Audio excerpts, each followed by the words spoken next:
దేవుని కుమారుడు. మూడవ భాగం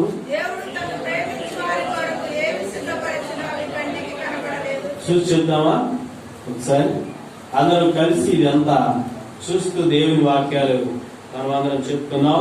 అతడు నన్ను ప్రేమించుచున్నాడు కనుక నేను అతన్ని తప్పించెదను. నన్ను ప్రేమించి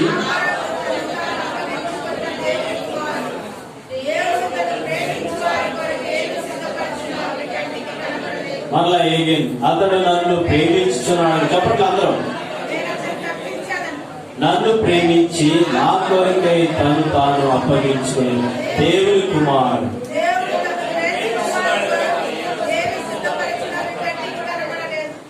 వచ్చేసినాయి ఇప్పుడు 3 భాగాలు వచ్చినాయి, 3 వాక్యాలు. ఇప్పుడు కళ్ళు మూసుకుంది. కళ్ళు మూసుకుని అందరం కూడా చూడకుండా మనం అందరం చెప్పాం. అతడు నన్ను ప్రేమించుచున్నాడు కనుక నన్ను ప్రేమించి నా కొరకై తను తాను అప్పగించు దేవుని కుమారుడు.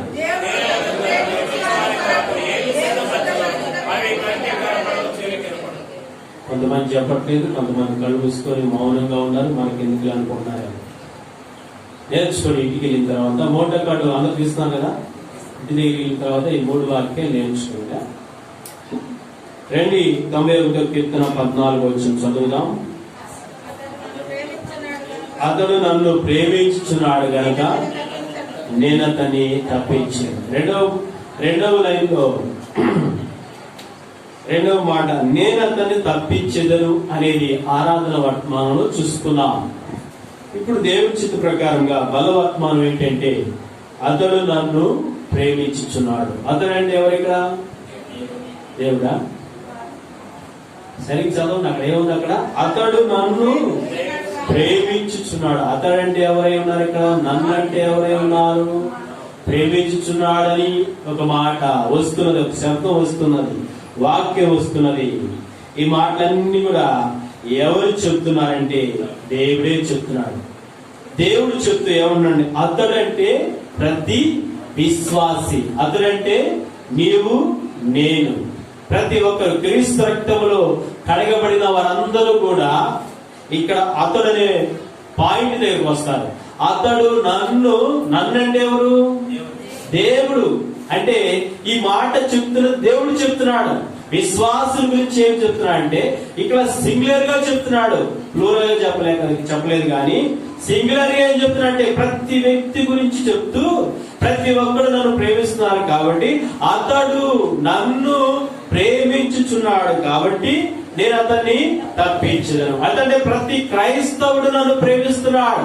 నా నామాన్ని ఎరిగినవాడు, నన్ను గుర్తెరిగినవాడు, నన్ను తెలుసుకున్నవాడు, నాతో పాటు సహవాసం కలిగిన వాడు, నా పనులో ఆ యొక్క రక్త మాంసంలో పాలు పొందుతున్నవాడు, నన్ను ఆరాధన ఆత్మతో సత్యముతో ఆరాధన చేస్తున్న వ్యక్తి, ప్రతి క్రైస్తవుడు ప్రతి క్రైస్తవురాలు నన్ను ప్రేమిస్తున్నారు కాబట్టి నేను తప్పించదని చెప్తున్నాడు. ఎందుకంటే ఆయనను ప్రేమిస్తున్నామా లేదా జ్ఞాపకం చేసుకోవాలి. ఆయనను ప్రేమించేటట్లయితే కొన్ని రుజువులు ఉంటాయి, కొన్ని తార్కాణాలు ఉంటాయి, కొన్ని ఆలోచనలు ఉంటాయి, కొన్ని ఉదాహరణలు కనబడతాయి. కాబట్టి ఆయనను ప్రేమిస్తున్నావు అనబడటానికి ఆ రుజువులేంటో చూడాలన్నమాట. కాబట్టి దేవుని బిడ్డారా, భార్య భర్తను అడగవచ్చు, నువ్వు నన్ను ఏ విధంగా ప్రేమిస్తున్నావని. ఊరిక మల్లెపూలు తెస్తున్న రోజు అని అనవచ్చు, అది ప్రేమ. అలాగే నాకు బాగున్నప్పుడు ఆమెను తీసుకెళ్లి హాస్పిటల్ చూపిస్తా ఉంటే అలాగూ ప్రేమిస్తున్నట్లేక భర్త భార్యను, భార్య భర్తను ఒకరు అలాగూ ప్రేమించే వారికి కనబడతా ఉంటే క్రీస్తు ప్రేమ అది. ఇప్పుడు దేవుడు అడుగుతున్నాడు క్వశ్చన్ ఏంటంటే, మీరు నన్ను ప్రేమించడానికి ఏంటి నిదర్శనాలు ఏంటి, ఏంటి రుజువులేంటి అని ఆయన అడిగినప్పుడు, ఇగో ఇవి నా దగ్గర నిదర్శనాలు ఉన్నవి నిన్ను ప్రేమించడానికి, ఒక రుజువులు ఉన్నాయి కొన్ని నాయన అని వాక్యానుసారంగా మనం చూడాలి. కొన్ని విషయాలు మనం ధ్యానించుకుందాం. ఏంటా నిదర్శనాలు? ప్రభువుని ప్రేమిస్తున్నామంటే ఆయనను మనం నిజంగానే ప్రేమిస్తున్నామా? ఆ నిదర్శనాలు ఏంటో, ఆ రుజువులేంటో, ఆ ఉదాహరణ ఏంటో బైబిల్ ఏం చెప్తుంది?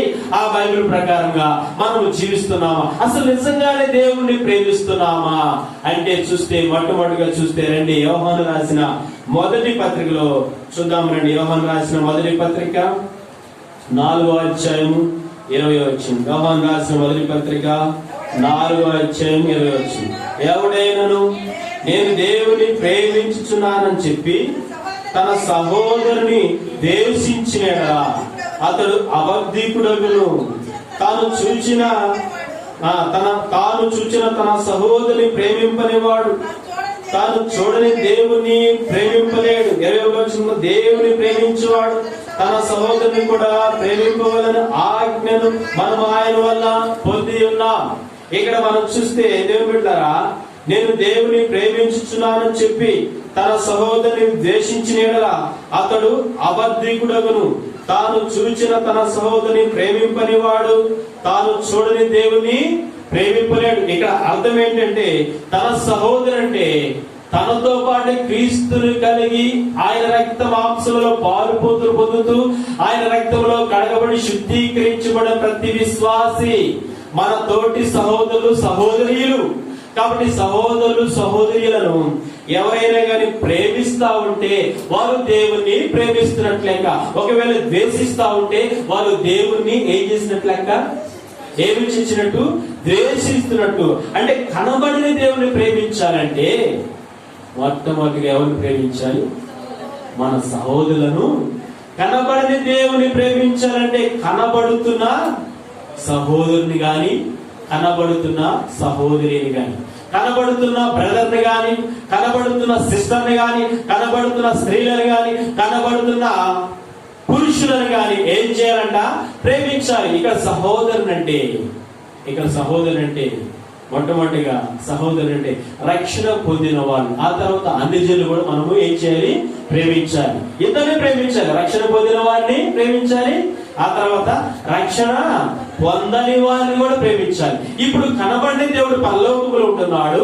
ఆయనను మనం ఎలా ప్రేమిస్తున్నామంటే, నిజంగానే ప్రేమించే వారమై ఉంటున్నామంటే, నీ ఎదుట కనబడుతున్న తోటి సహోదరును ప్రేమిస్తే అప్పుడు దేవుణ్ణి ప్రేమిస్తున్నట్టు. నువ్వు ప్రేమిస్తున్నావా?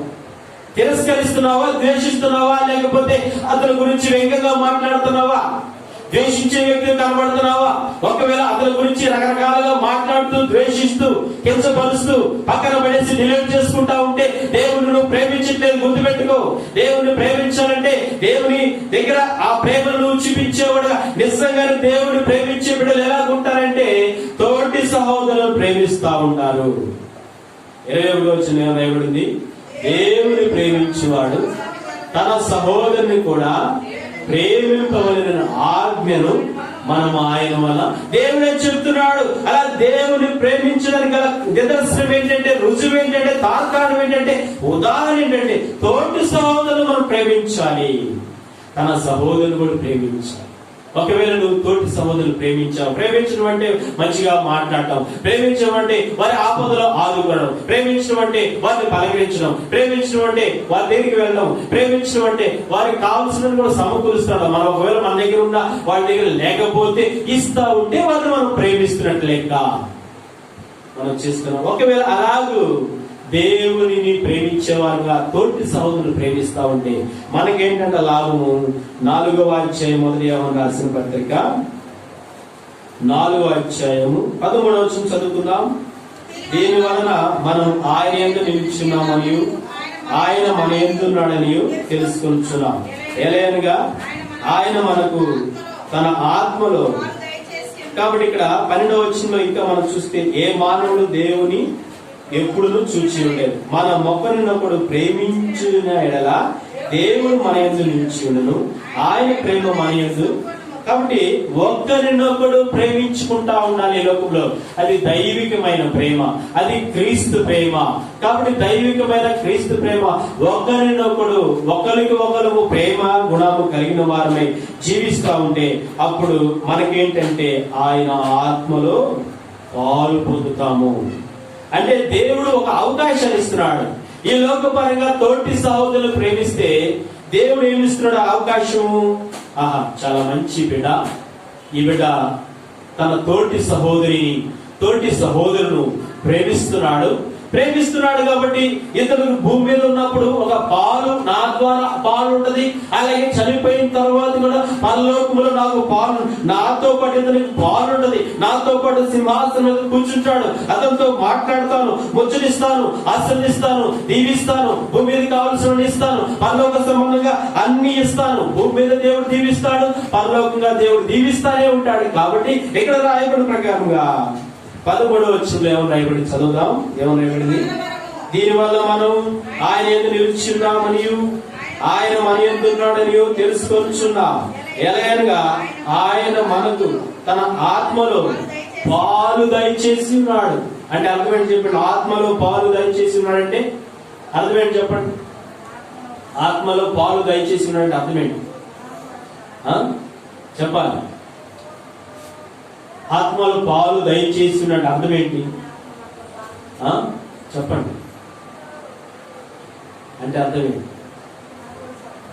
మనం కూడా ఆయన భాగంలో సగా భాగస్థులు వారసులమై ఉన్నాయి. ఇంకా చెప్పండి, ఇంకా చెప్పండి.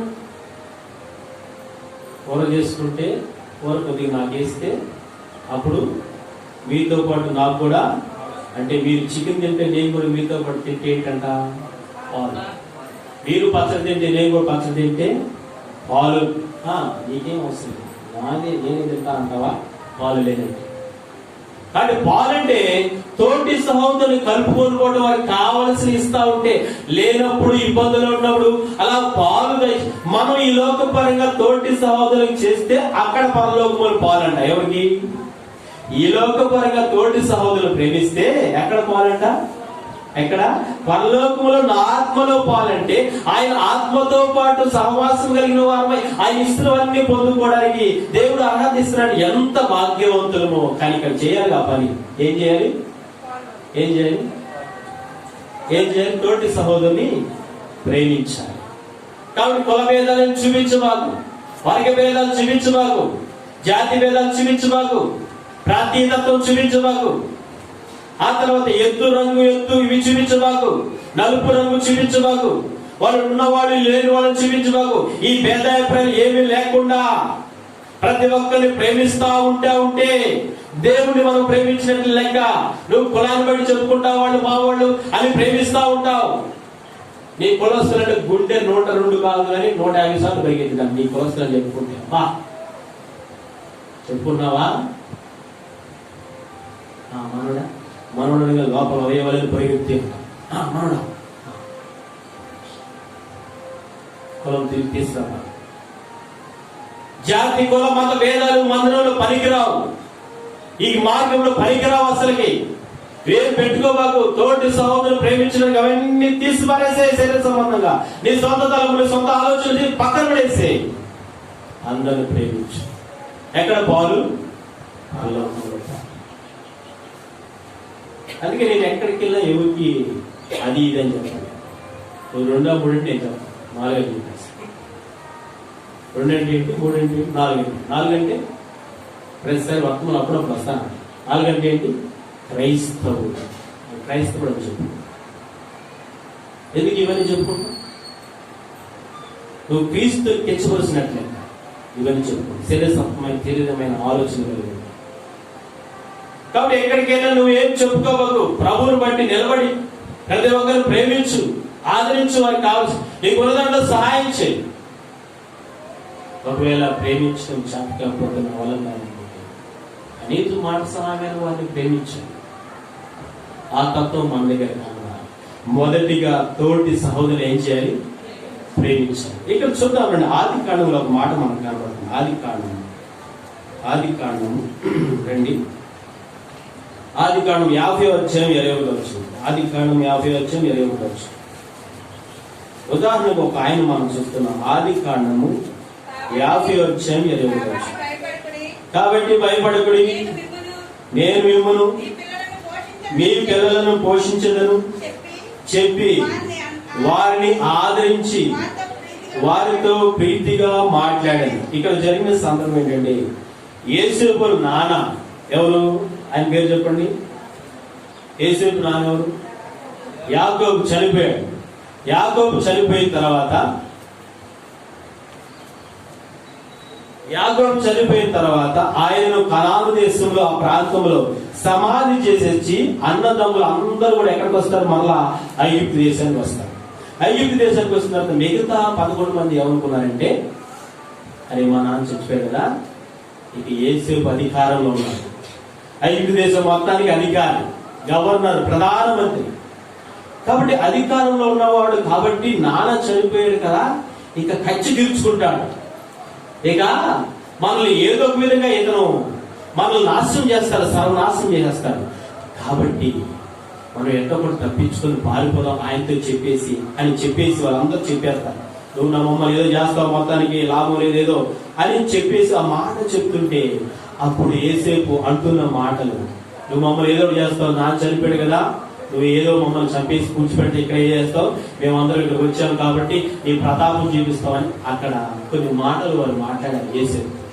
అప్పుడు ఆయన బాధపడుతూ ఈ మాట చెప్పాడు. ఏమని? 21 వచ్చింది కాబట్టి మీరు భయపడుకుని నేను మిమ్మను మీ పిల్లలను పోషించని చెప్పి వారిని ఆదరించి వారితో ప్రీతిగా, తండ్రి చనిపోయిన తర్వాత అవకాశం ఉంది కాబట్టి, అధికారం ఉంది కాబట్టి, తల్లిదండ్రులు లేకపోతే ఇతరు అధికారంలో ఉన్నవాడు కాబట్టి, పరు నాయకత్వంలో ఉంటున్నాడు కాబట్టి, ఇతరు ఏం చెప్తే అది అందరూ వింటారు కాబట్టి నా అన్నలను గొంతులో పడేశారు, నన్ను చంపివేయబోయారు, అమ్మివేశారు, ఈ స్థితికి వచ్చారు, నన్ను చాలా బాధలు పడి పెట్టించారు, వీళ్ళు కావాలని చేశారని చెప్పేసి అధికారంలో ఉన్నవాడు కాబట్టి యేసేపు ఏదైనా చేయొచ్చు. ఎవరిని? అన్నలందరినీ అన్నలందరినీ ఏదైనా చేయవచ్చు అని సంపోవచ్చు. ఎందుకంటే అధికారంలో ఉన్నాడు. ఒక్క మాట ఆజ్ఞాపిస్తే సార్, యేసేపు ఒక్క మాట ఆజ్ఞాపిస్తే వాళ్ళు చంపేసి నన్ను ద్రోహం చేశారు, నాకు కీడు తీసుకొచ్చారని ఆయన చేయవచ్చు. అని శత్రువులు ప్రేమిస్తారు. ఎవరు శత్రువులు? యేసేపుకి ఎవరు శత్రువులు? అన్నలు శత్రువులు, తోటి సహోదరులు శత్రువులు. తోటి సహోదరులు శత్రువులు అయినా కానీ యేసేపు ఏం చేస్తున్నాడు? వారిని ఆదరించి ప్రేమతో మాట్లాడుతున్నాడు. గుర్తు పెట్టుకోండి, అక్కడ ఏమని రాయబడింది? నేను మిమ్మల్ని పోషిస్తానని చెప్పి వారిని ఆదరించి ప్రీతిగా మాట్లాడుతున్నాడు. అది ప్రేమ, దైవికమైన క్రీస్తు ప్రేమ. అదేనండి, దేవుణ్ణి ప్రేమిస్తున్నాడు యేసేపు. ఇక్కడ కనబడుతున్న తోటి సహోదరులను ప్రేమిస్తున్నాడు, వారిని పోషిస్తున్నాడు, పిల్లలు పోషిస్తున్నాడు, అందరూ పోషిస్తున్నాడు. కనాను దేశం నుంచి వచ్చిన సంతానం మొత్తం 72 మంది మొత్తాన్ని కూడా ఆయన పోషిస్తున్నాడు, వారిని బలపరుస్తున్నాడు. అలాగే వారిని ఆదరిస్తూ మంచి మాటలు మాట్లాడుతూ వస్తున్నాడు. ఇది దైవికమైన ప్రేమ, క్రీస్తు ప్రేమ. తోటి సహోదరుని ప్రేమించడం. ఇప్పుడు యేసేపు దేవుని ప్రేమిస్తున్నాడు ఒక నిదర్శనం, ఇది ఒక రుజువు అన్నమాట. శత్రువుని ప్రేమిస్తున్నాడు. మనకు అనుకూలంగా ఉంటే, అవకాశం ఉంటే మంచి వాళ్ళతో ఉంటూ ప్రేమిస్తా ఉంటాం. శత్రువుని ప్రేమిస్తావా? చెప్పండి. ఏమిటన్నా? ఎవరిని? శత్రువు కనపడగల ఏం చేస్తాం మనం? అంటే మొహం. తర్వాత శత్రువు కనబడితే తలకాయ దించుకోవడం, నేల మొహం. శత్రువు కనబడితే పై మొహం, ఆకాశ మొహం. ఇంకా శత్రువు కనబడితే ఇక తలకాయ వెనక తిప్పేస్తాం, మొత్తం నీ వెనకబాటు చూపిస్తా ఉంటాం. శత్రువునైనా నువ్వు ప్రేమిస్తున్నావు. శత్రువునైనా తోటి సహోదరులైనా వాళ్ళు మంచిగా ఉన్నా మంచిగా లేకపోయినా మంచివారైనా వారితో ప్రేమిస్తా ఉండవు. మంచిగా వారికి కాకపోయినా శత్రువులైనా వారితో ప్రేమిస్తా ఉండవు, వారిని ప్రేమిస్తా ఉండవు, మాట్లాడుతూ ఉండవు. అప్పుడు నువ్వు దేవుని ప్రేమించినట్టు లెక్క అన్నమాట. మొదటిగా తోటి సహోదరుని ప్రేమించాలి. అది శత్రువైనా మంచివాడైనా, చెడ్డవాడైనా మంచి. నీకు బాగా మత శత్రువైనా ఏం చేయాలి? షేక్ హ్యాండ్ చెప్పి ప్రైజ్ అని చెప్పాలి. ఏం చేయాలి? సేవకుడు నీకు శత్రువు ఏం చేయాలి? నువ్వు ప్రైజ్ అని చెప్పడానికి సేవకుడికి బాగా శత్రువు అయిపోయావు. సేవకుడు నేను అనుకుంటాను ప్రైజ్ రాడు కూడా చెప్పట్లేదంటే ఇక కక్ష పెట్టింది అనుకుంటాను. నేనైతే ఇక నాతో మాట్లాడలేదు అనుకుంటే ఎక్కడికి వెళ్ళేది? సంఘంలో నాతో మాట్లాడలేదు అనుకుంటే ఏదైనా వాక్యం దాన్ని కూర్చుంటది, తగిలి ఉంటది, నా గురించి చెప్పాడు వాక్యం. ఇంక శత్రువు నేను ఏమైపోతా? ఆమెకి ఆయనకి ఏమైపోతా? శత్రువు. అలా సేవకుడు, విశ్వాసులు, బ్రదర్స్, సిస్టర్స్ ఎవరు నీకుండా అందరు మిత్రులుగా ఉంటారు, అందరూ ప్రేమించు. క్రీస్తు ప్రేమ మనలో ఉంటే, దేవుడు మనలో ఉంటే అప్పుడు మనం దేవుని ప్రేమిస్తున్నామని అనబడడానికి నిదర్శనం ఏంటంటే, రుజువు ఏంటంటే, తార్కాణం ఏంటంటే, తోటి సహోదరుని ఏం చేయాలి? ప్రేమించు. అతడు నన్ను ప్రేమించుచున్నాడు కనుక నేను అతన్ని తప్పించిన మాట తప్పించబడాలంటే ఆ తర్వాత వాక్యాలని తర్వాత రాయబడింది. కాబట్టి అతడు నన్ను ప్రేమిస్తున్నాడు అనాలంటే నేను నన్ను గురించి తోటి సహోదరులను ప్రేమించే వారమై ఉండాలి. రెండవదిగా చూద్దామండి. రెండవదిగా మొదటి యోహాను రాసిన పత్రిక 2వ అధ్యాయం 5వ వచనం. మొదటి యోహాను రాసిన పత్రిక 2వ అధ్యాయం 5వ వచనం. రెండు చదువు త్వరగా. ఆయన వాక్యం ఎవడు గైకొనును వారిలో దేవుని ప్రేమ నిజముగా పరిపూర్ణం.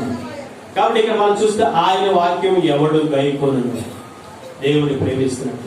రెండవదిగా చూస్తే ఎవరైతే ఈ లోకంలో ఆయన వాక్యం విని వాక్యానుసారంగా పాటిస్తా ఉంటారో, వాక్యము గైకొంటా ఉంటారో, తూచా తప్పనిసరిగా నెరవేర్చేవారుగా ఉంటారో వారి జీవితంలో అలా చేస్తా ఉంటారు. వారందరూ కూడా దేవుణ్ణి ప్రేమిస్తున్నట్లేక దేవుని ప్రేమ వారిలో ఉంటుందంటే దేవుడిని అతను తప్పనిసరిగా పరిపూర్ణంగా ప్రేమించిన వాడు. ఏమిటంటే రెండవదిగా చూస్తే ఎవరైతే వాక్య ప్రకారంగా జీవిస్తున్నారో, ఎవరైతే వాక్య ప్రకారంగా జీవించేవారుగా కనబడుతున్నారు. నువ్వు పాటిస్తున్నావా? వెంట వరకే చేస్తున్నావు. పాటించే జీవితం మన దగ్గర లేకపోతే ఆయనను మనం ప్రేమించడానికి గుర్తుపెట్టుకో. మందిరానికి ఎన్ని ఆదివారాలు వచ్చినాయి, ఎన్ని కార్యక్రమాలు వచ్చినాయి, 24 గంటలు నువ్వు ప్రార్థన చేస్తూ గంటలు చేసినా గానీ, ఎంత చేసినంత సహాయ సహకారం చేసినా దేవుణ్ణి ప్రేమించడానికి కారణాలు ఏంటంటే వాక్య ప్రకారంగా జీవించకపోతే వ్యర్థమే.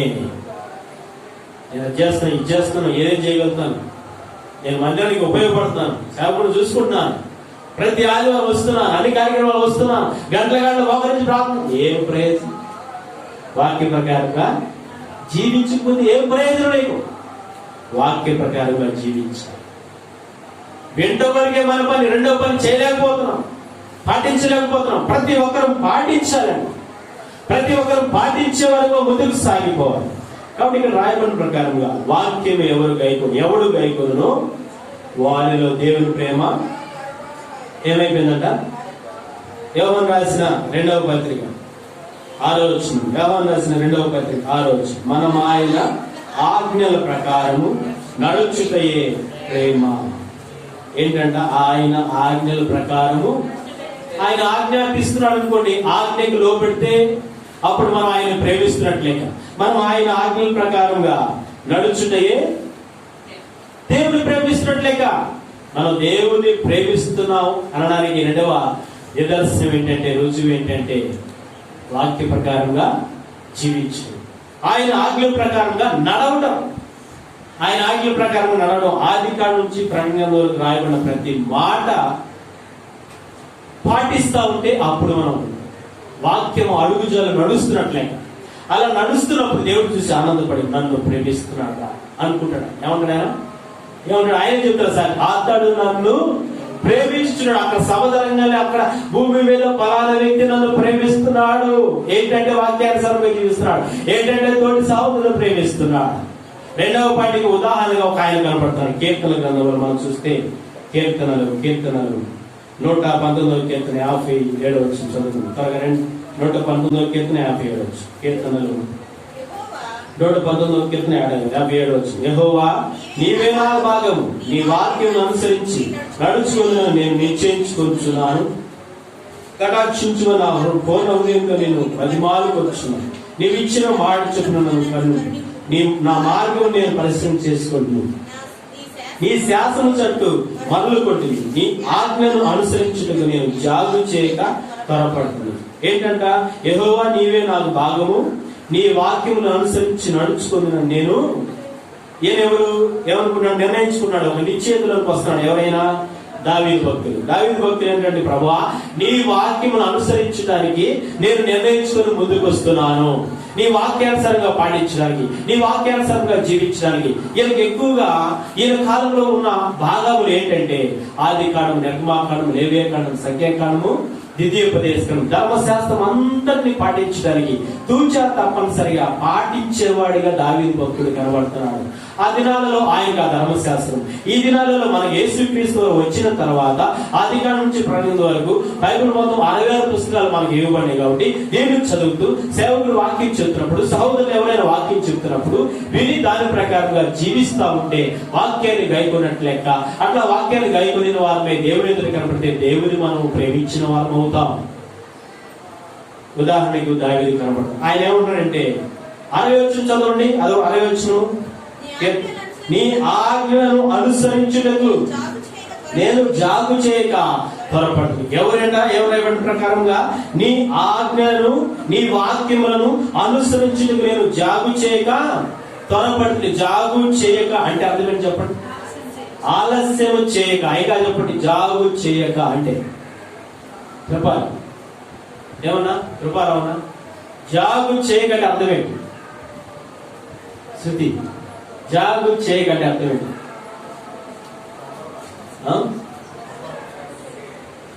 తొందరపాటు కాదు, జాగు చేయక. ఏమండి? ఆలస్యం చేయడం. ఇంకా చెప్పండి, అని చెప్పేసి నాక జాగు చేయక చెప్పాలి.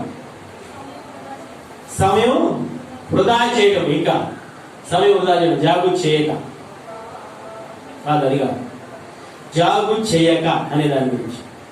వెనకంచు వేయడము, జాగు చేయక. వెనకంచు వేయడము, జాగు చేయక. వెనకడుగు వేయకుండా ఉంటాం, జాగు చేయక. ఇంకా చెప్పండి, ఆలస్యం లేకుండా ఉంటాం. ఇంకా చెప్పండి, వెనకడుగు వేయకుండా ముందుకు సాగిపోవడం. ఆ తర్వాత దేవుని కార్యక్రమాలు ఆసక్తి కలిగి ఉంటాం, జాగు చేయకండి. ఆసక్తితో దేవుని కొరకు బ్రతకడానికి సిద్ధపడి ఉన్నట్లు లెక్క అనమాట.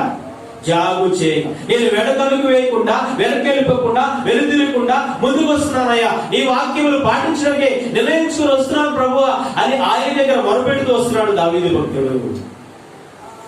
జాగు చేయకనే దాని గురించి అడిగాం కదా. జాగు చేయటం అంటే ఏంటి చెప్పండి? జాగు చేయడం. జాగు చేయడం అంటే ఏమండి? జాగు చేయడం అంటే వెనక్కి వెళ్ళిపోవడం, ఆలస్యము చేయడం. కానీ దావీదు ఇక్కడ జాగు చేయకంటే సోమరి వాడిగా ఉండకుండా, వెనకడుగు వేయకుండా ముందుకు సాగు. అంటే వాక్యములు అంటే ఎంత ఇష్టం ఆయన దావీదు. కావు పాటించడానికి నువ్వు ముందుకు రావాలి. వెంట వరకే వెళ్ళిపోవడం వరకే నీ పనుల్లో నువ్వు చూసుకుంటూ, ఇక పొలంలో ఉద్యోగాలు లేదా వ్యాపారము, ఇక ఇదే పని చూసుకుంటా కనీసం సాయంత్రకాల సమయం వచ్చినప్పుడు వాక్యం ఏం చెబుతుంది, వాక్య ప్రకారం నేను జీవిస్తున్నానా లేదా అని మనం పరిశీలించుకున్నావా లేదా జ్ఞాపకం చేసుకోవాలి. కాబట్టి దావీదు చెప్పిన ప్రకారంగా ఆ జాగు చేయకుండా ముందుకు సాగిపోయి, వెనకడుగు వేయకుండా, వెనకంచి వేయకుండా, వందరకు రావడంలో, వెంబడించడంలో, పాటించడంలో, ఆసక్తిగా ఉండడంలో, ఇవ్వడంలో, ప్రేమించడంలో, అన్నింటిలో కూడా జాగు చేయకుండా త్వరపడ్డా. ఏమంటాడు ఆయన? జాగు చేయకుండా త్వరపడితే అంటే వేగిరి పడుతున్నాను. వాక్యం పాటించడం నేను వేగిరి పడుతున్నానయ్యా, పాటిస్తున్నానయ్యా, జీవిస్తున్నానయ్యా, ముందుకు సాగిపోతాను. రెండవదిగా వాక్యమును గైకొని వారందరూ దేవుణ్ణి ప్రేమించిన వారు. మూడవదిగా చూద్దాం రండి. మూడవదిగా యోహాను రాసిన సువార్త 14:23. యోహాను రాసిన సువార్త 14:23. యోహాను రాసిన సువార్త 14:23. యేసు ఒకడు నన్ను ప్రేమించిన యెడల వాడు నా మాట గైకొనును, అప్పుడు నా తండ్రి వారిని ప్రేమించి మేము వారి యొద్దకు వచ్చి వారి యొద్ద నివాసం చేయదు. నన్ను ప్రేమింపని వాడు నా మాటలు గైకొనును. మీరు వినుచున్న నా మాట కాదు, నన్ను పంపిన తండ్రిని. కాబట్టి ఇక్కడ మనం చూస్తే దేవుని బిడ్డలారా, ఆయన మాటకు లోబడి. ఉదాహరణకు చూద్దాం, ఎబ్రీయులకు రాసిన పత్రిక 11వ అధ్యాయం 8వ వచనం. ఉదాహరణకు ఒక ఆయన కనబడుతుంది. ఎబ్రీయులకు రాసిన పత్రిక 11వ అధ్యాయం 8వ వచనం. అబ్రహాము పిలువబడినప్పుడు విశ్వాసమును బట్టి ఆ పిలుపునకు లోబడి తాను స్వాచ్ఛముగా పొందనై ఉన్న ప్రదేశమునకు బయలువెళ్ళెను. మరియు ఎక్కడికి వెళ్ళవన్నో అది ఎరుగక బయలువెళ్ళి. హెబ్రీయులకు రాసిన పత్రిక 11వ అధ్యాయంలో 8వ వచనంలో అబ్రహాము పిలువబడినప్పుడు విశ్వాసం బట్టి ఆ పిలుపునకు లోబడ్డాడు. అంటే మూడవదిగా లోబడేవారు ఎవరైతే లోపడుతున్నారో దేవునికి, వారు దేవుని ప్రేమిస్తున్నట్లు లెక్క. ఇక్కడ ఉదాహరణకు అబ్రహాము మనం చూస్తే దేవుడు పిలిచాడు, ఆ పిలుపుకు లోబడ్డాడు. ఎట్లా పిలిచాడు ఆయన? దేవుణ్ణి ఏ విధంగా పిలిచాడంటే మనం ఇంకా వివరణకు వెళ్తే ఆదికాండములో 12వ అధ్యాయం 4వ వచనం చదువుకుందాం. ఆదికాండము ఎట్లా పిలిచాడు ఆయన్ని? ఒక పిలుపు మేరకు లోపడ్డాడు. ఎట్లా చదువుదాం? ఆదికాండము 12వ అధ్యాయం 4వ వచనం. అబ్రాహాము వెళ్ళెను. కాబట్టి ఇక్కడ 12వ అధ్యాయం 4వ వచనం ప్రకారం యెహోవా అతనితో చెప్పిన ప్రకారము అబ్రహాము వెళ్ళెను. ఏం చెప్పాడు ఆయన? దేవుడు ఆయనకు అబ్రహాము చెప్పండి, ఏం చెప్పాడు దేవుడు? అబ్రహాముకు ఏం చెప్పాడు? ఏమని చెప్పాడు? నీవు నీ దేశం నుండి, నీ బంధువుల యొద్ద నుండి, నీ తండ్రి ఇంట నుండి, నీ సొంత స్థలం నుండి, నీ ప్రదేశం నుండి, నీ కుటుంబం నుండి నువ్వేం చేయాలంటే బయలుదేరి వెళ్ళు, నేను నీకు చూపించే దేశం కానాన్ దేశం అన్నాయా. ఏమన్నాడు? నేను నీకు చూపించే దేశం ఒకటి ఉన్నాయా, ఆ దేశానికి నువ్వేం చేయాలి? వెళ్ళాలి, తప్పనిసరిగా వెళ్ళాలి. అప్పుడు వెళితే నువ్వు నాకు లోపడినట్లే.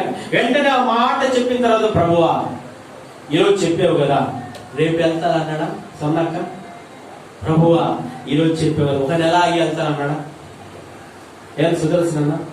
ప్రభువా ఈ రోజు కాదు నాయన, ఒక సంవత్సరం తర్వాత వెళ్తాను నాయన అని అన్నాడు అబ్రహాం. చెప్పండి మార్తమక్క ఏంటంట? అమరమక్క ఏంటి? అబ్రహాము దేవుడు మాట చెప్పినప్పుడు ఆజ్ఞాపించిన ప్రకారంగా, ప్రభా ఈ రోజు కాదు రేపు, ఎల్లుండు బట్టలు సర్దుకొని ఇస్త్రీ చేసుకుని సాయంత్రం వస్తాలే, రేపు వస్తాలే, ఎల్లుండి వస్తాలే, ఆ తర్వాత వస్తాలే, ఇంటికి వెళ్ళిన తర్వాత ఫంక్షన్ చూసుకొని, ఇంటికి వెళ్ళిన తర్వాత అన్నం తిన్న తర్వాత, లేకపోతే మా భార్యను అడిగేసి పిల్లలు చూసుకొని అంత కట్టగడ సర్దుకొని, ప్రభా పలానా రోజు నేను వస్తున్నాను ప్రభా, నువ్వు చెప్పావు కాబట్టి ఈ రోజు కాదు తర్వాత. సొంత తలంపు ఉపయోగించిన అబ్రహాం. ఏం తలంపు? దేవుని తలంపు ఉపయోగించి దేవుని తల ప్రకారంగా లోపలి వెళ్ళిపోయాడు. మనమైతే ఏం చేస్తామంటే మన సొంత తలంపులు, ప్రభా ఈ రోజు కాదు నేనైతే అంతే చెప్పేస్తా. ఆ రోజు నేను ఆ టైంలో అడిగితే, ప్రభా నువ్వు అంటావు నేను తర్వాత వస్తాను, నేనైతే అంటాను గ్యారెంటీ అంట. అబ్రహాం అన్నా మరి మీ సంగతి ఉన్నది, నువ్వు కరెక్ట్గా అయితే మేము కరెక్ట్ అంటారా? సేవకుడా నువ్వు కరెక్ట్గా, మేము కరెక్ట్ అంటారా? చూడలేదు. ఈ రోజు కాదు రేపు కాదు, ఒకవేళ టైం పాస్ పెట్టాలైతే దానిని వెనకంజి వేస్తున్నావా, లోపడకుండా నిశాంసంగా జీవిస్తున్నావు, జ్ఞాపకం చేసుకో. దేవుడు చెప్తున్నాడు, మాట్లాడుతున్నప్పుడు నువ్వు ఇంకా నీ మారు మనసు లేకుండా బ్రతుకు మార్చుకోకుండా లోపడకుండా జీవిస్తున్నావా? ఇంకా నీ బ్రతుకు మార్చుకోవాలి, పాప క్షమాపణ పొందాలి, నీ మనసు దేవుడికి అంకితం చేయబడాలి, జీవితం అంకితం చేయబడాలి. నీ పాడు జీవితంలో ఇంకా అలాగే జీవిస్తున్నావా? లోపడకుండా నువ్వు విడిచిపెట్టి మొత్తాన్ని విడిచిపెట్టేసాడు. విగ్రహాలను చేతి నుండి, ఆ ప్రాంతం నుండి, తల్లిదండ్రుల దగ్గర నుంచి అది మొత్తం నువ్వు ఉంటే నాశనం అయిపోతావు, పాడైపోతావు. ఆయన దేవుడు పిలవంగల ఆజ్ఞ మేరకు లోపడి అబ్రహాం బయలుదేరి వచ్చాడు. ఆశ్రయించబడ్డాడు, దీవించబడ్డాడు. లోపడి వచ్చాడు కాబట్టి ఏమైపోయాడు? ఆశ్రయించబడ్డాడు, దీవించబడ్డాడు. నువ్వు కూడా లోపడి, దేవునికి లోపడి, దేవుని వాక్యానికి లోపడి, సన్నిధికి లోపడి, ప్రభువుకి లోపడి, ఆయనకి లోపడించాలి. మూడవదిగా లోబడేవారు ఆయనను ప్రేమిస్తారు. నువ్వు లోపడుతున్నావు, నీ దగ్గర మారు మనసు ఉంటే లోపడినట్లే, మంచి హృదయం కలిగి శుభ్రపరచిన హృదయం కలిగి ఉంటే లోపడినట్లే, శిరసా వచ్చి ఆరాధన చేస్తున్నావు ఉంటే లోపడినట్లే, శిరసా వచ్చి యోగ్యమైన రీతిలో ప్రభు బలలో చేవేస్తూ ఉంటే ఆయనను ప్రేమించినట్లే, లోపడినట్లే. గుర్తుపెట్టుకో. మూడవదిగా లోబడేవారు అందరూ ఆయనను ప్రేమించినట్లే. ఉదాహరణకి ఎవరు? మొదటిగా ఏం చూస్తున్నా చెప్పండి? ఆయనను ప్రేమించాలంటే నిదర్శనాలు, రుజువులంటే మొదటిగా చెప్పండి, తోటి సహోదరిని ప్రేమించాలి. ఉదాహరణకి ఎవరు చెప్పాను? ఎవరు ఇంటికి వెళ్తే అసలు పట్టించారు కదా, ఇంటికి వెళ్తే అసలు లెక్కే చేయదు. ఉదాహరణకి యోసేపు. రెండవది ఏంటి? నిదర్శనం, రుజువు ఏంటి? నిద్ర వస్తుందా? నేను గౌరవపడినట్టుగా మీకు. రెండవది ఏంటి? ఆయన వాక్యం ఎవరు గైకొంటా ఉంటారో వారు ఆయన ప్రేమిస్తున్నట్టు. ఉదాహరణకి ఎవరు? ఉదాహరణకి దావీదు. మూడవదిగా ఆయనను ప్రేమించిన నిదర్శనం, రుజువు ఏంటంటే తార్కాణం ఏంటంటే, మూడవదిగా ఎవరైతే లోబడుతున్నారో వారు ఆయన ప్రేమించినట్టుగా. ఎవరు? ఉదాహరణ మూడవది అబ్రహాం. నాలుగవదిగా చూద్దాం రండి. నాలుగవదిగా దేవుని బిడ్డ ఆయనను మనం ఎలా ప్రేమిస్తున్నాం? నిజంగా ప్రేమిస్తున్నాం. మూడవదిగా లోబడితే ఆయన ప్రేమిస్తున్నాం. నాలుగవది చూద్దాం. కీర్తనలు 31వ కీర్తన 23వ వచనం. కీర్తనలు 31వ కీర్తన 23వ వచనం చదవండి.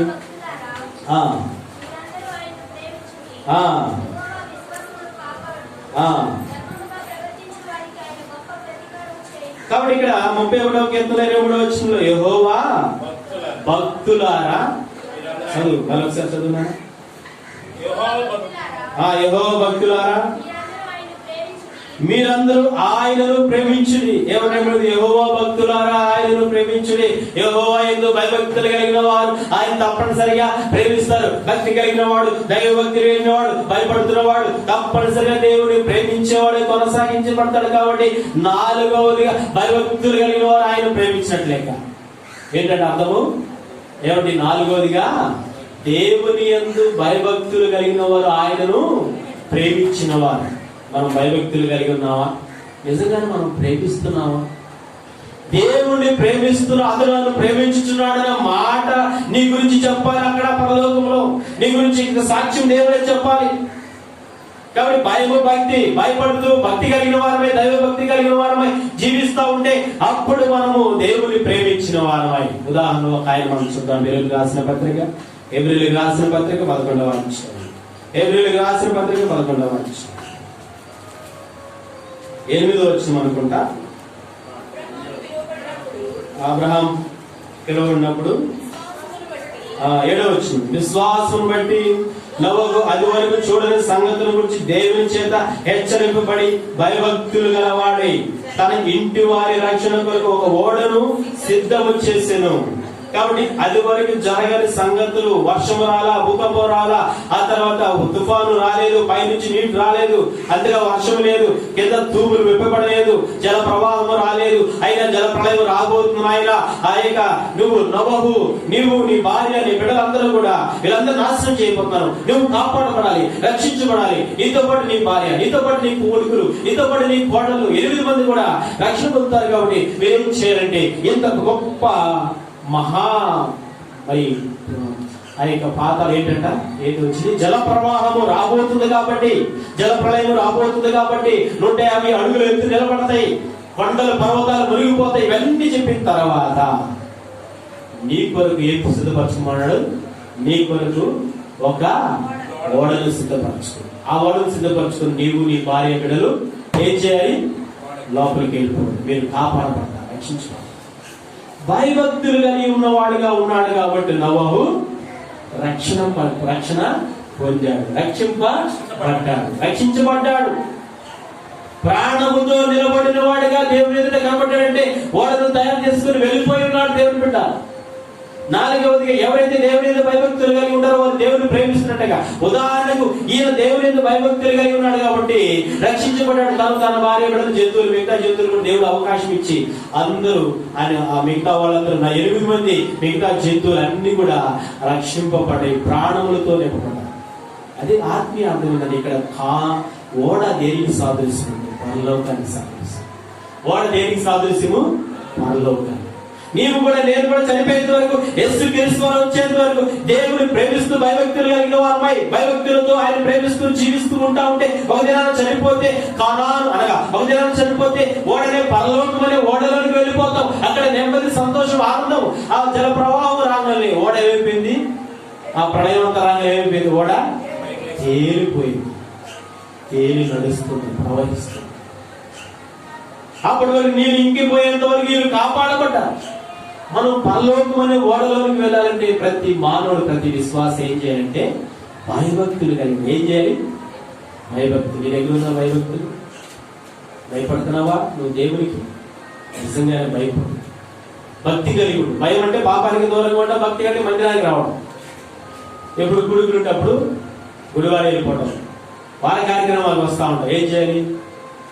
మంగళవారం రావాలి, తర్వాత బుధవారం బైబిల్ స్టడీకి రావాలి, ఆ తర్వాత శుక్రవారం శీల పరిచర్య, ఉపవాస కొడుకులుంటే, ఆన్లైన్ ప్రేయర్లుంటే, పోలీసు ప్రార్థనలుంటే, ఆదివారం ప్రభుదినం ఉంటే, వీటన్నిటికీ పాల్గొంటూ మన పనులను పక్కన పెట్టేసి భయభక్తులు కలిగిన వారమే భయపడుతూ వణుకుతూ వస్తుంటే ఎప్పుడు బ్రతుకుతామో తెలియదు, ఎప్పుడు చనిపోతామో తెలియదు, రేపు ఎట్టుంటుందో తెలియదు. ఒకవేళ ఆ తర్వాత కరోనా వస్తేమో, వచ్చే వస్తేమో, మళ్ళీ చెప్పలేమో, మళ్ళీ మందిరాలు మూసివేయబడతామో, కరోనా టెన్షన్.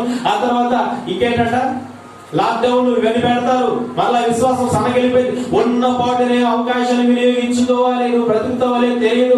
కాబట్టి నీ ఆత్మ రక్షించుకోవాలనుకో, కాపాడుకోవాలంటే, నీ ఆత్మ బ్రతికించుకోవాలంటే, పరలోకానికి వెళ్ళాలంటే భయభక్తులు కలిగి జీవించు నోవహులాగా. ఏం చేయాలి? నోవహులకు భయభక్తులు కలిగి జీవించు. ఆ రోజుల్లో వాక్యం ఉందా? ఆ రోజు ట్విట్టర్ ఉందా? తెలుసండి. ఆ రోజు వాట్సాప్ ఉన్నాయా? ఆ రోజు ఇంకేమైనా ఫేస్బుక్ లో ఉన్నాయా? చెప్పండి, ఏమన్నా ఇంకా? ఆ రోజు ఫోన్లు ఉన్నాయా? టీవీలు ఉన్నాయా? ఎల్సీలు ఉన్నాయా? ఏమి లేవు. ల్యాండ్ ఫోన్ కూడా లేవు, ఏమి. అయినా కానీ ఈ నోవహు దేవుని యందు నువ్వు ఇంట్లో ఉన్నా, ఎక్కడున్నా, ఏ ప్రాంతం భయపడుతూ జీవించి దేవుడు ఎక్కడున్నా, ఏ ప్రాంతంలో దైవభక్తి కలిగి ఉండు. మందిరానికి వస్తా ఉండు, కార్యక్రమాల్లో పాల్గొంటా ఉండు, పరిచయం చేస్తా ఉండు, దేవుడి కొరకు నిలబడు. భయభక్తులు కలిగి బిడ్డగా కనబడతాం. దేవుడిని ప్రేమిస్తున్నాడు. రండి మందిరానికి రండి. శనివారం ఉపవాసం కూడా వెళ్దాం గురుగారు నేను నాకు పని. ఎంతమంది మానుకుడు ఎంతమంది లేదు వారకుడికి వెళ్ళానంటే నాకు పని. ఏది రాలేదంటే కుదరలేదన్నా, బాగలేదన్నా, అదన్నా ఇదన్నా, ఆసాకులు ఈసాకు. అక్కడ బలిపడి దగ్గర ఆసాకులు ఈసాకు దేవుడు ఊరుకోడు. నేనైనా అంటాను కానీ నేనైనా ఊరుకుంటాను కానీ దేవుడు బట్టి నువ్వేం చెప్పినా ఊరుకోడు. వేసేస్తాడు. ఏం చేస్తాడు? శిక్షలోకి తీసుకెళ్తాడు, నరికేస్తాడు. ఎట్లాగా ఆయన దగ్గర కట్ట కట్టుకో ఉంది, రెడీగా ఉంది బలిపడి దగ్గర. కాబట్టి జాగ్రత్తగా జీవించాలి. భయభక్తులు కలిగి 4వదిగా ఉదాహరణకి ఎవరు కనపడ్డారు? ఉదాహరణకి నోవహు. పశ్చాత్తాపడి పాపక్షమాపణ పొంది నీ ఆత్మను రక్షించుకోవడం భయభక్తులు కలిగి ఒక దినాన్ని చనిపోతే లేకపోతే ఉన్నపాటు యేసుక్రీస్తు వస్తే పరలోకానికి వెళ్తాం. 5వది చూద్దాం రండి. 5వది పేతురు రాసిన మొదటి పత్రిక. పేతురు రాసిన మొదటి పత్రిక 3వ అధ్యాయం 10వ వచనం. పేతురు రాసిన మొదటి పత్రిక 3వ అధ్యాయం 10వ వచనం.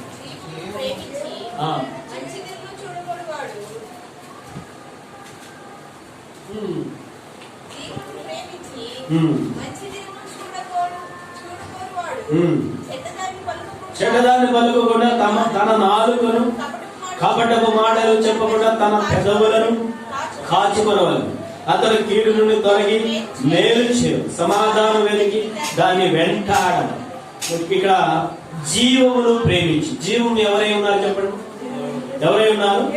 యేసుక్రీస్తు ప్రభు. యోహాను సువార్తలో 11వ అధ్యాయం 25వ వచనంలో ఆయన చెప్తున్నాడు, నేనే పునరుద్ధానమును, నేనే జీవం. అలాగే యోహాను సువార్తలో 14వ అధ్యాయం 6వ వచనంలో ఆయన చెప్తున్నారు స్వయంగా యేసుక్రీస్తు. ఏమని చెప్పండి చదవండి? యేసు నేనే మార్గము, నేనే సత్యము, నేనే జీవం. ఇప్పుడు ఎవరు జీవం చెప్పండి? యేసుక్రీస్తు. యేసుక్రీస్తు వారు జీవం. కాబట్టి ఇప్పుడు జీవమును ప్రేమించండి. ఇక్కడ జీవం అనే దగ్గర యేసుక్రీస్తు అని పెట్టుకొని యేసుక్రీస్తు వారిని ప్రేమించి మంచి దినములు చూడకూడదు వారు ఏం చేస్తారంటే చెడ్డదాన్ని పలకుండా తన నాలుకను, కపటపు మాటలు చెప్పకుండా తన పెదవులను కాచుకొనవలెను. దేవుని ప్రేమించేవారు, యేసుక్రీస్తుని ప్రేమించేవారు నాలుక పెదవులు కాచుకుంటారు. ఏం చేస్తారు? ఏం చేస్తారని చెప్పండి?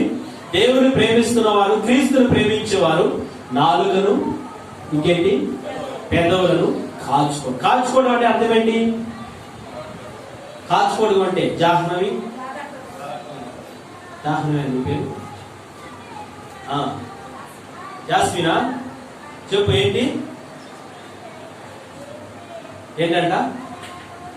కాచుకోవడం అంటే ఏంటి? చెబుతాక ప్రత్యక్ష కాచుకోవడం అంటే ఏంటి చెప్పండి? కాచుకోవడం అంటే నాలుక పెదవులు కదలకుండా ఏం చేసుకోవడము? కాచుకోవడం అంటే ఏమి మాట్లాడకుండా కంట్రోల్ చేసుకోవడం. పెదవులు నాలుగు ఏం చేయాలి? కంట్రోల్ చేసుకోవాలి. అవకాశం దీన్ని కుట్టుకోవడం, అవకాశం దీన్ని ప్లాస్టర్ వేసుకొని మాట్లాడకుండా మౌనంగా ఎక్కడ మాట్లాడో అక్కడ మాట్లాడవలసిన మాటలు సందర్భంలో మాట్లాడుకోవడం, లేకపోతే మౌనంగా. కాబట్టి భక్త్ సింగ్ గారు వయసు మళ్ళీ కొలది ఆ వయసు పెద్ద కోరిక ఉంది. ఆయన మాట్లాడకుండా కోరుకున్న సందర్భాల్లో మౌనంగా ఉంది.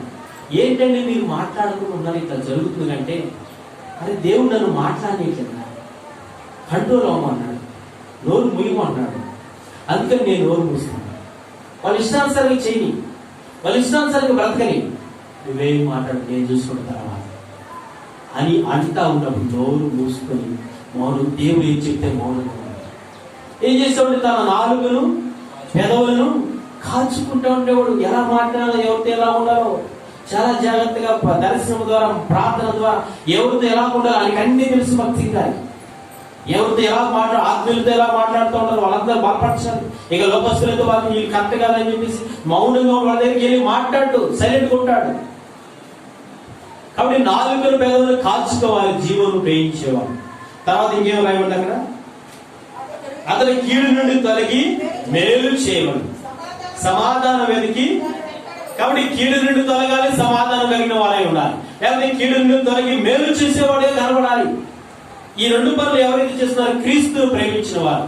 ఇక ప్రేమించిన వారు మంచి దినములు చూడగలుగుతారు. ఎక్కడంటే భూమి మీద మంచి దినములు చూడగలుగుతారు, ఆ తర్వాత పరలోకంలో కూడా మంచి దినములు చూడగలుగుతారు. క్రీస్తును ప్రేమించేవారు ఏం చేస్తారంటే నాలుక పెదవులు కాచుకుంటారు. క్రీస్తును ప్రేమించేవారు మేలు చేస్తూ కీడుకు దూరంగా ఉంటారు. ఉదాహరణకు ఒక ఆయన కీడుకు దూరమై మేలు చేద్దామని తన ప్లేస్ నుండి, తన ప్రాంతం నుంచి తన ప్రజల దగ్గరికి వెళ్ళాడు. ఎవరైనా ఉదాహరణ చెప్తారు? కీడు నుండి తొలగి ఇది కీడు నాకు అనవసరం, నా సొంత ప్రజల దగ్గరికి నేను వెళ్తానని నిర్ణయించుకుని వెళ్ళిపోయి ఉన్నాడు. ఎవరైనా? ఏమండి? మోషే ఏం చేశాడు?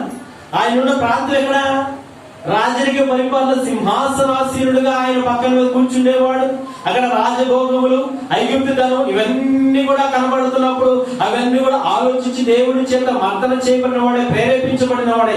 హెబ్రీయులకు రాసిన పత్రికలో 11వ అధ్యాయం 26వ వచనంలో మోషే గురించి మనం చూస్తున్నాం. హెబ్రీయులకు రాసిన పత్రిక 11వ అధ్యాయం 26వ వచనం. మోషే పెద్దవాడైనప్పుడు విశ్వాసం బట్టి ఐగుప్తు ధనం కంటే క్రీస్తు విషయమైన నింద గొప్ప భాగము ఎంచుకొని అల్పకాలము పాపభోగం అనుభవించడం కంటే దేవుని ప్రజలతో శ్రమ అనుభవించడం మీద యోచించి ఫరో కుమారుని అనిపించుకున్నకు ఒప్పుకోలేదు. చాలండి, ఇక్కడ తను ఆలోచించాడు, పరిశీలించాడు. ఇక్కడ 3 విషయాలు కనబడుతున్నాయి. కీడు వచ్చేవి 3 విషయాలు, మేలు చేసేవి 3 విషయాలు కనబడుతున్నాయి. ఏంటంటే మొట్టమొదటి చూస్తే కీడు వచ్చింది అంటే ఐగుప్తు ధనం. ఏం చెప్పండి? ధనము ద్వారా, బంగారం ద్వారా, ఐశ్వర్యం ద్వారా, వీటన్నిటి ద్వారా కీడని తెలుసుకున్న మోషే ఏమిటి? నా తర్వాత నువ్వే వారసుడు అంటే,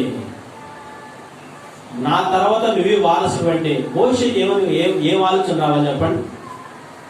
ఎవరి తర్వాత? ఫరో కుమారుడిగా పెంచబడ్డాడు కదా.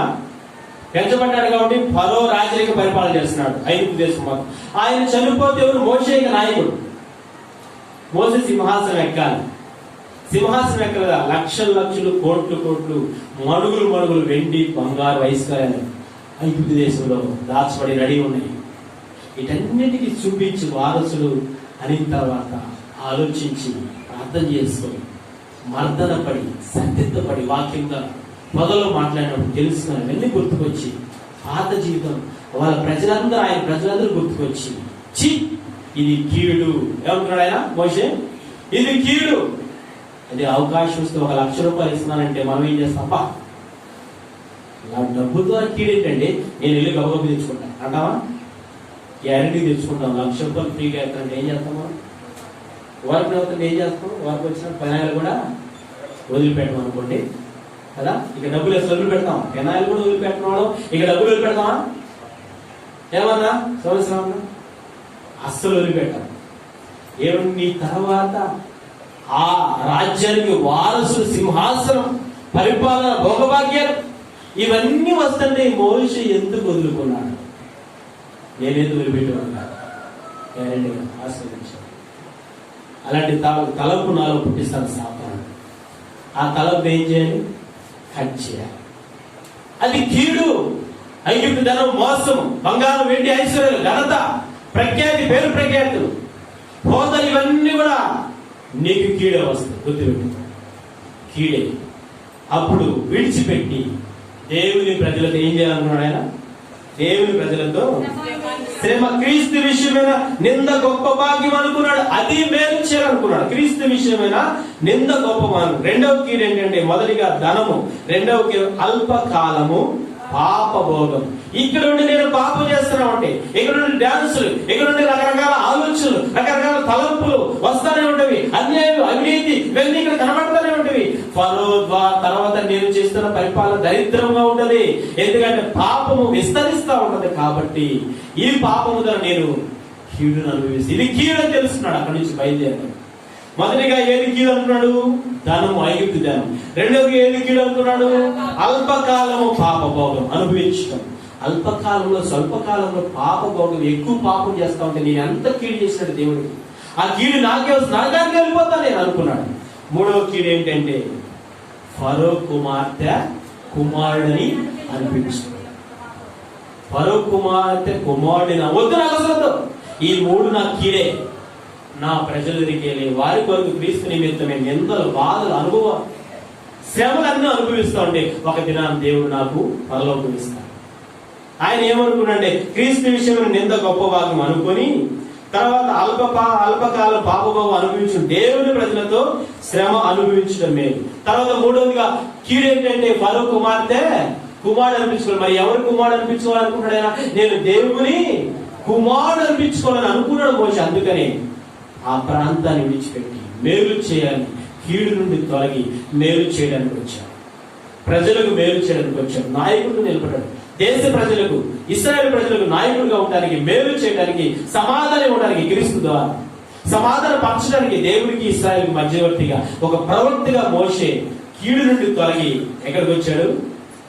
కీడు నుండి తొలగి మేలు చేయడానికి ఐగుప్తు దేశం విడిచిపెట్టి మరలా కానాను దేశానికి వచ్చాడు. ప్రజల దగ్గరికి వచ్చాడు. ఆ ప్రాంతాన్ని విడిచిపెట్టి, సింహాసనం విడిచిపెట్టి, భోగభాగాలు విడిచిపెట్టేసి దేవుని ప్రజల దగ్గరికి వచ్చాడు. ఎక్కడెక్కడో తిరిగే కన్నా దేవుని సన్నిధిలో గడిపితే నీకు ఆనందం, సంతోషం, సమాధానం. ఆదివారం నువ్వు రాకుండా మందిరానికి ఎక్కడెక్కడ తిరుగుతున్నావు అనుకో, మందిరానికి రాకుండా ఆరాధన చేయకుండా, ప్రభు వల్ల చేయకుండా నీ ఇష్టానుసరంగా నీ కుటుంబంలో ఉంటూ, లేకపోతే నీ కుటుంబం బిడ్డలతో ఉంటూ, లేకపోతే ఉద్యోగానికి వెళ్తూ, లేకపోతే అక్కడికి వెళ్ళిపోయి, ఫంక్షన్కి వెళ్ళిపోయి, ఆడకే వెళ్ళిపోయి మంచిని వదిలిపెట్టి, సమాధానం విడిచిపెట్టి, మేలు విడిచిపెట్టి కీడు కోసం ఎంతమంది ప్రయత్నం చేస్తున్నారు? ఎంతమంది పరిగెత్తున్నారు? మందిరాన్ని విడిచిపెట్టి, సహవాసాన్ని విడిచిపెట్టి, పరిశుద్ధులు విడిచిపెట్టి. ఏం చేశాడు? రివర్స్. మోషే ఏం చేశాడు?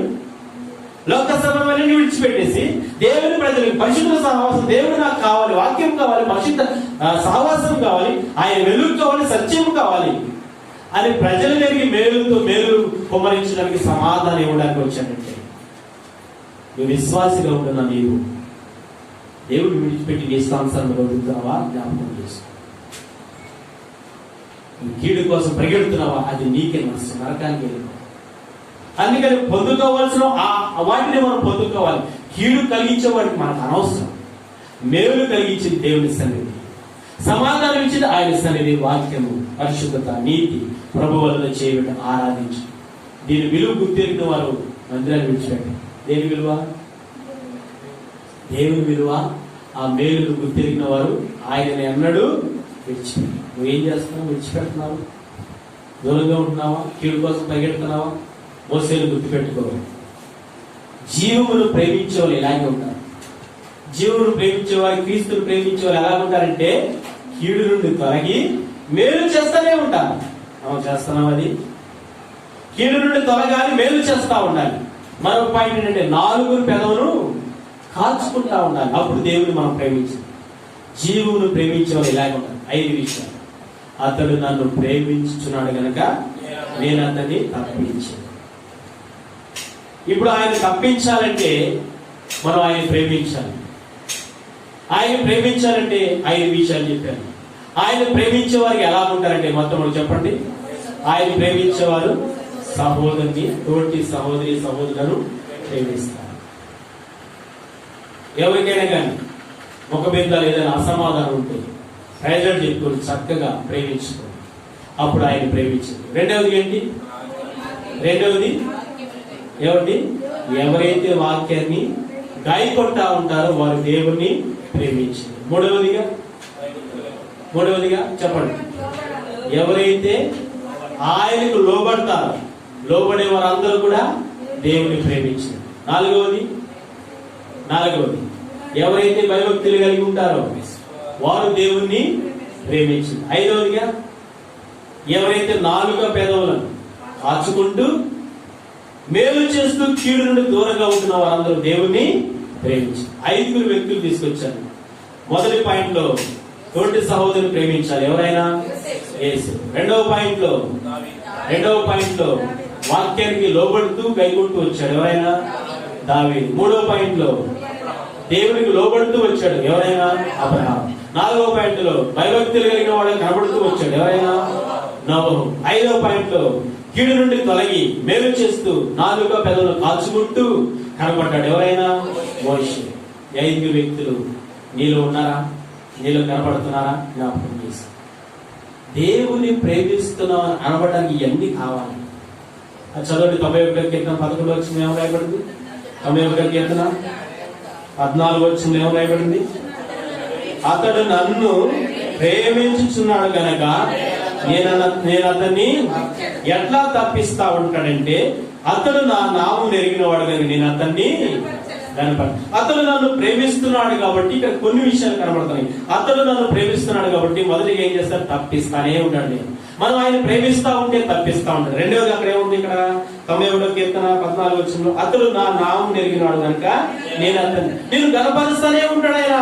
ఆయన మనం ప్రేమిస్తున్నాం కాబట్టి గనపరుస్తానే ఉంటాడు నిన్ను నన్ను. తర్వాత మూడవదిగా 15వ వచనంలో అతడు నాకు మొరపెట్టగా నేను అతనికి మొరపెడితే వెంటనే ఆయన వెంటనే ఉత్తరం ఇస్తాడు. 4వదిగా శ్రమల కాలంలో తోడుగా ఉంటాడు. 5వదిగా గొప్ప చేస్తాడు, గొప్పవారికి ఉన్నతమైన స్థానంలో ఉంచుతాడు మనం అందరినీ. 6వదిగా దీర్ఘ ఆయుష్కాలను పెంచి పొడిగిస్తా ఉంటాడు. 7వదిగా రక్షింపబడతానే ఉంటాయి. శరీర సంబంధమైన రక్షణ, ఆత్మ సంబంధమైన రక్షణ గుర్తుపెట్టుకో. ఆయన ప్రేమిస్తేనే 7 రకాలు పొందుకుంటాం. ప్రేమించకపోతే మరి ప్రేమించాలంటే ఏం చేయాలి? 5 విషయాలు చెప్పారు. ఏం చేయాలి ప్రేమించాలంటే? మర్చిపోయారా? టికెట్లన్నీ పడిపోయినట్టున్నాయి వాక్యానికి. ఏమంటే ఆయనను ప్రేమించడానికి గల నిదర్శనాలు, రుజువులు ఏంటంటే నేను కఠినంగా మాట్లాడతాను, కఠినంగా ఉండే నా మాట. దేవుడిని ప్రేమించి అసలు నువ్వు ప్రేమిస్తున్నావు లేదు? వాక్యం వాళ్ళ గురించి చెబుతుంది. అసలు ప్రేమ ఉందా? అసలు దేవుని ప్రేమిస్తున్నావు లేదు? వాక్యం దగ్గర రా, సరిగ్గా పడు, ప్రేమించు ఆయన్ని. అది నిజమైన క్రైస్తవ. తోటి సహోదరుని ప్రేమించాలి. దేవుడిని ప్రేమిస్తుంది. దేవుడిని ప్రేమించిన నిదర్శనం తోటి సహోదరు. రెండవదిగా వాక్యాన్ని కైకొంటా ఉండాలి, ప్రేమిస్తున్నాడు. మూడవదిగా లోపడతా ఉండాలి జీవితాంతం. 4వదిగా భయభక్తులు కలిగి జీవిస్తానే ఉండాలి. 5వదిగా నోరుని నాలుగును కాచుకుంటూ మేలు చేస్తూ కీడు నుండి తొలగిపోవాలి. 5 వ్యక్తులు కనబడ్డారు. మరలా 5 చెప్తున్నారంటే గుర్తు పెట్టుకుంటారు. 5 మొదటి వ్యక్తి ఎవరు? యేసే. రెండవ వ్యక్తి ఎవరు? దావీదు. మూడవ వ్యక్తి ఎవరు? అబ్రహాం. 4వ వ్యక్తి ఎవరు? నోవహు. 5వ వ్యక్తి ఎవరు? మోషే. కాబట్టి దేవుడి వాక్యమును దీవించు. మనం సత్యత